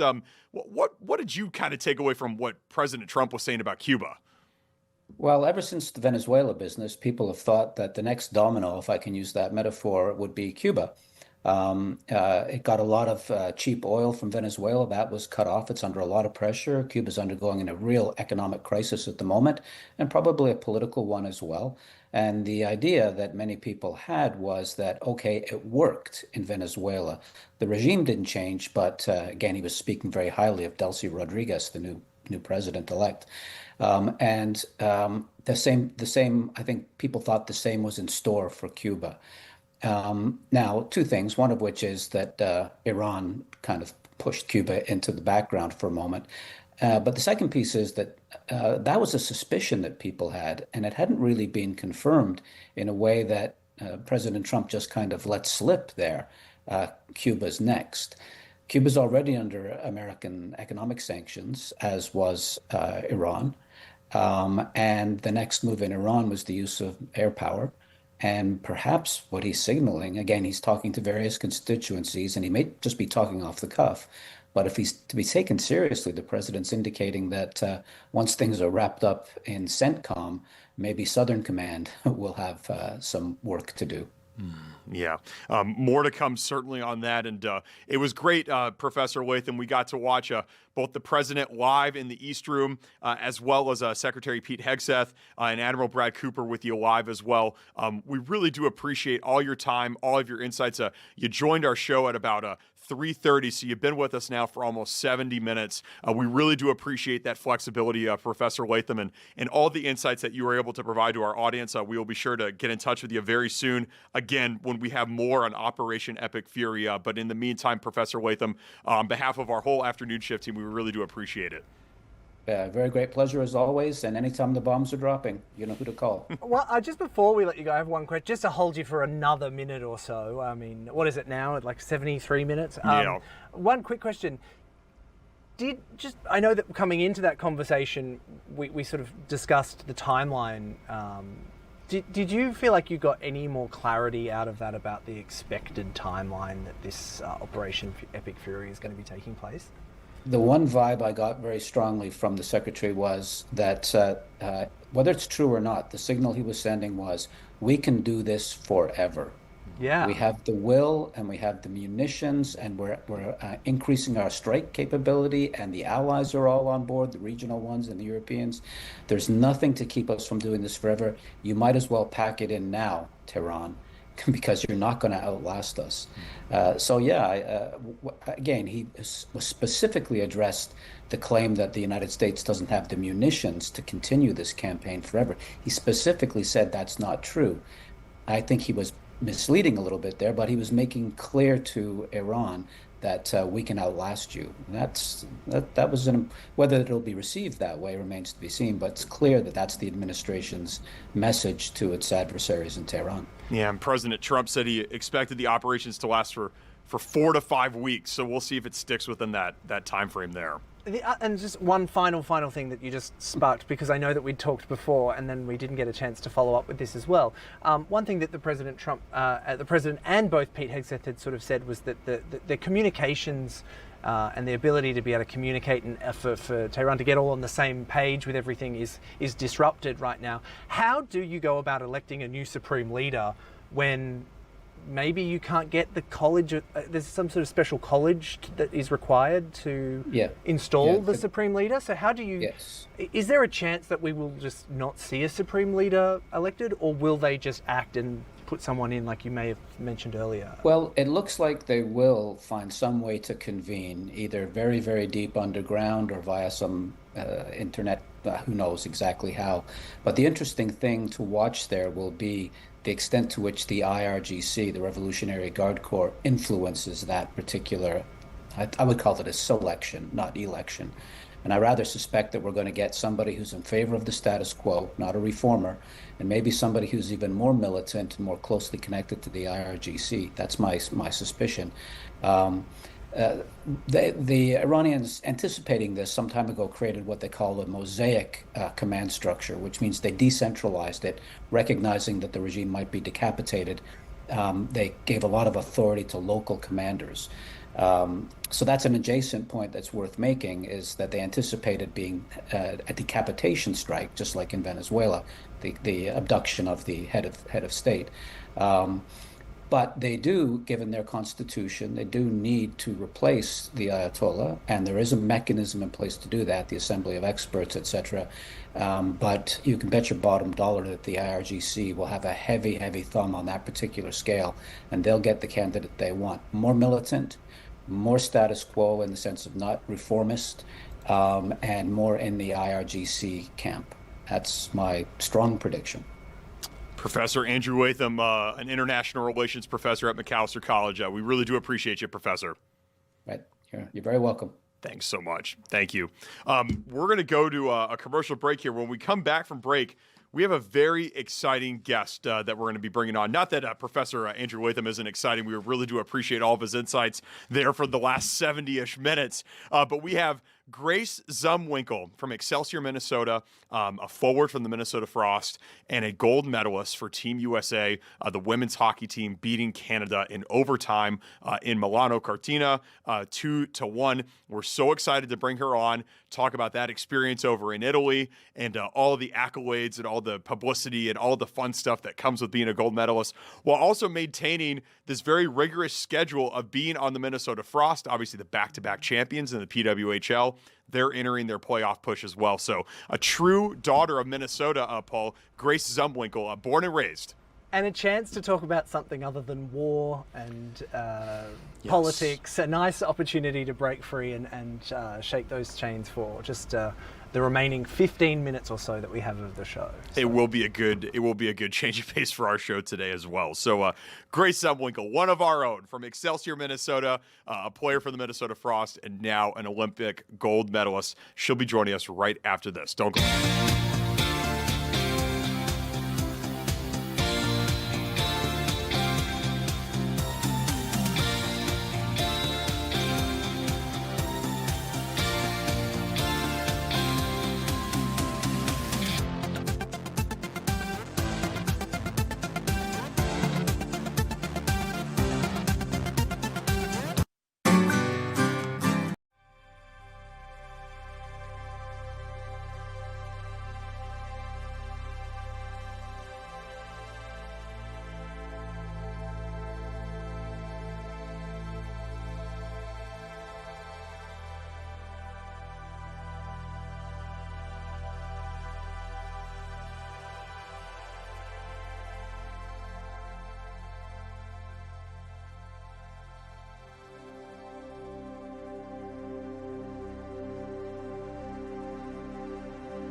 Welcome back here to the afternoon shift. We're so excited. We have an Olympic gold medalist with us and one of our own from Excelsior, Minnesota, a forward from the Minnesota Frost, and now a gold medalist with Team USA, the women's hockey team, winning over there in overtime against Canada in the gold medal match, 2-1. Grace Zumwinkle. Grace, welcome to the afternoon shift. How are you? Good. How are you? Thanks for having me. Thanks so much. Do you have your gold medal to show off to everybody? I know you're Yes, I do. running up there. That's so nice. So nice. So nice. You want to flip it around? What's on the other side of that?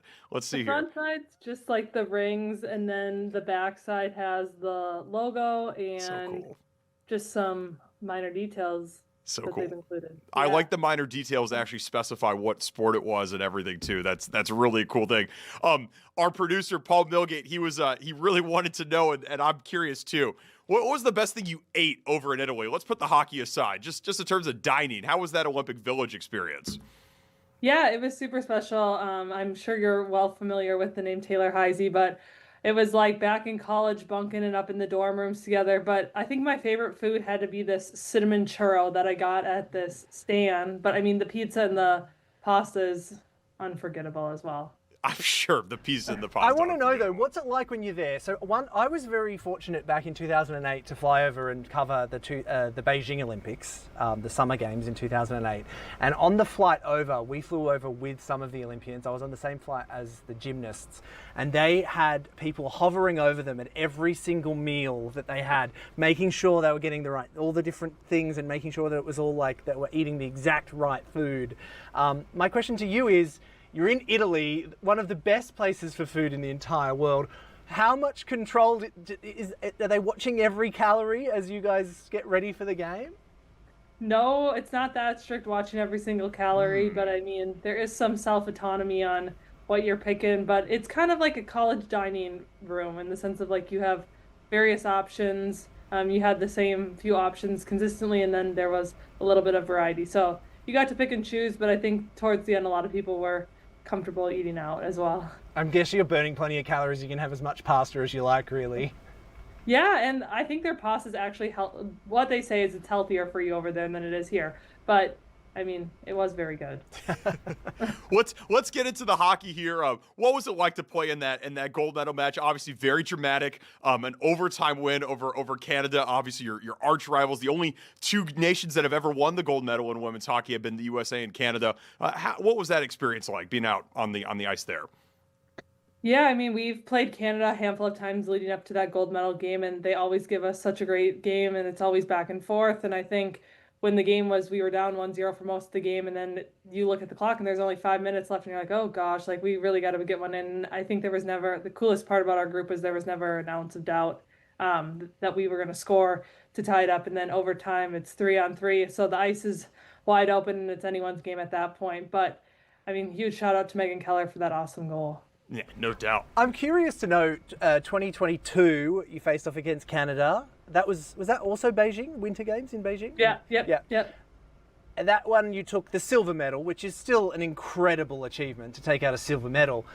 What is it like when you're heading out onto the ice with the same opponent and the circumstances feel relatively the same? Are you feeling, is it a bit Groundhog Day-ish, or are you're just focused on that particular game? Yeah, you're just focused on that particular game. I think it's ironic and interesting. It's not like you're playing a series of 7 games or whatever it is, and it's that one game is do or die. And so I think you're going to see everyone's best in that game. But in 2022, it was such a different experience with the pandemic and everything that came with that. But I think we played Canada in the preliminary round as well, and those games are always super back and forth. So we knew that we were going to get their best, and I think we rose to the challenge as well. Yeah. Much better to stand on that top podium and hear the Star Spangled Banner instead of That's correct. Canada. Yes. Yeah. Yes. I can only imagine. Speaking of the gold medal, there, you're a member of the Triple Gold Club. You've won now Olympic gold, World Championship gold, and the Walter Cup, of course, the Walter Cup from the Minnesota Frost. There, what does it feel like to be as a part of this elite women's hockey sorority, I should say, of the Triple Gold Club? Yeah, I think in Minnesota here we take pride in being the state of hockey, and so I mean, winning is kind of in our DNA, and we like to think that. So I think it's awesome to be a part of that, and hopefully there's a lot more championships down the road as well. Yeah, that's awesome. That's all. And listen now, the USA women winning gold, the USA men winning gold.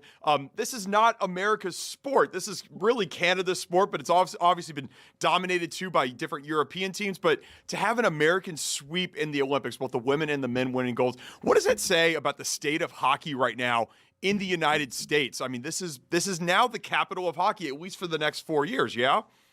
Yeah, I mean, this is the first time in history that the men and the women have both won the Olympics in the same year. And I think you see how much the sport has grown in the States here, and the skill and talent is at a whole nother level than it's ever been before, which is a huge shout out to the grassroots and getting people into the sport early on. And so I think it's comes from much more than just who's at the Olympics. And I only see it growing in the few years to come.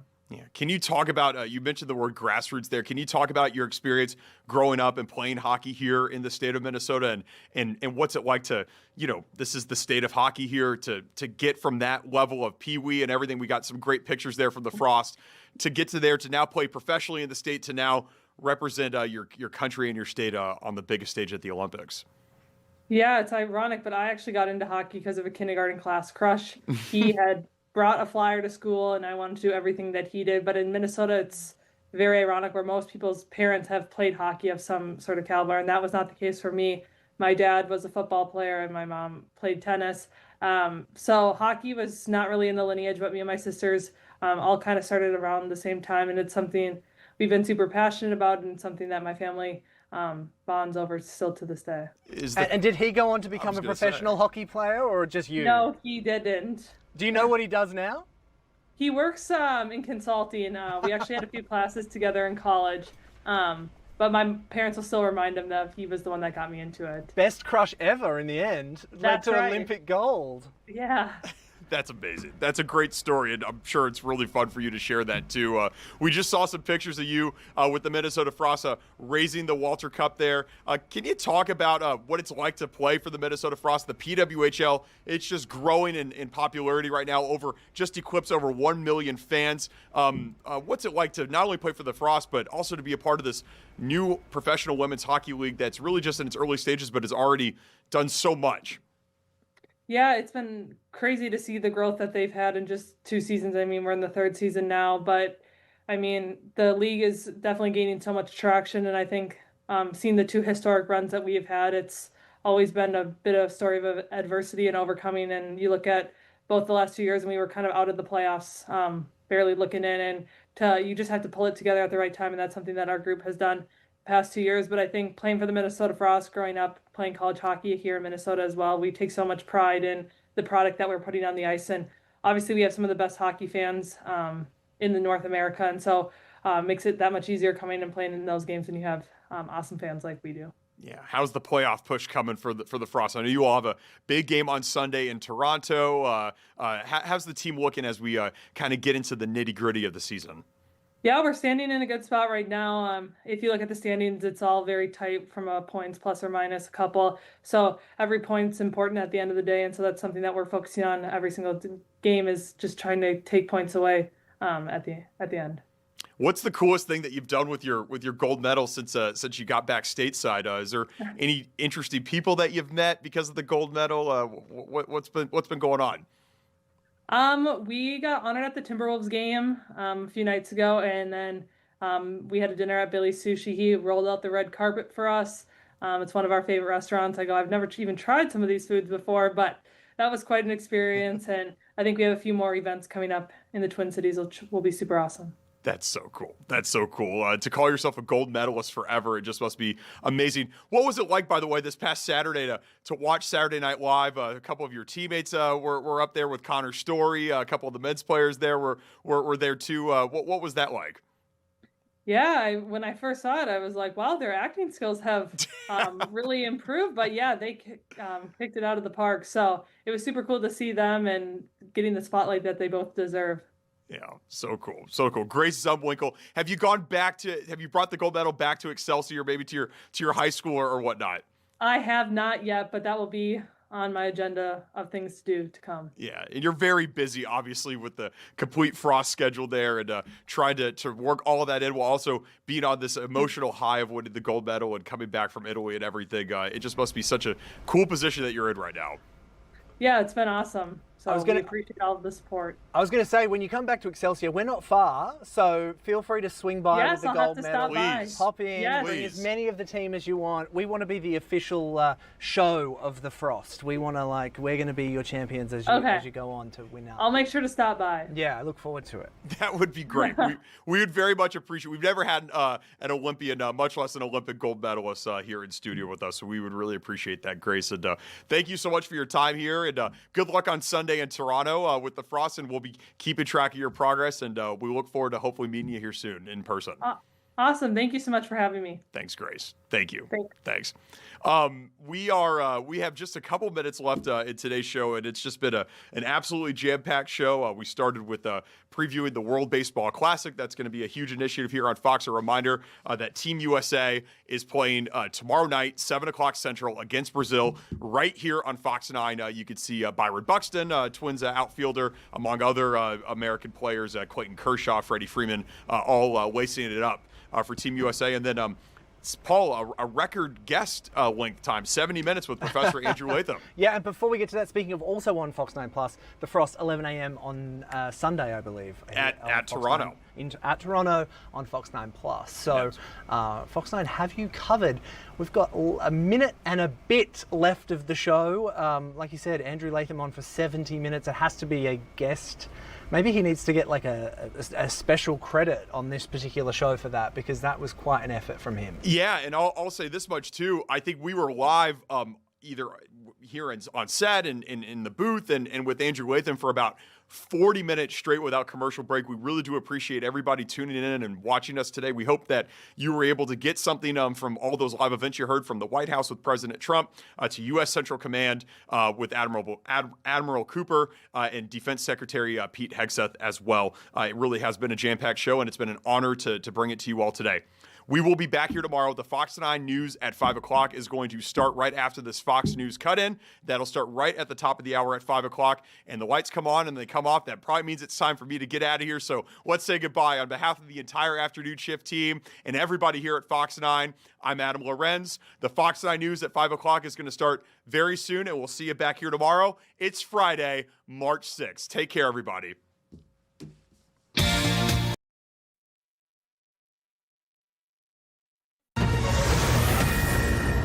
Good evening, I'm Bill Malugin, and this is your Fox News Report. Kristi Noem is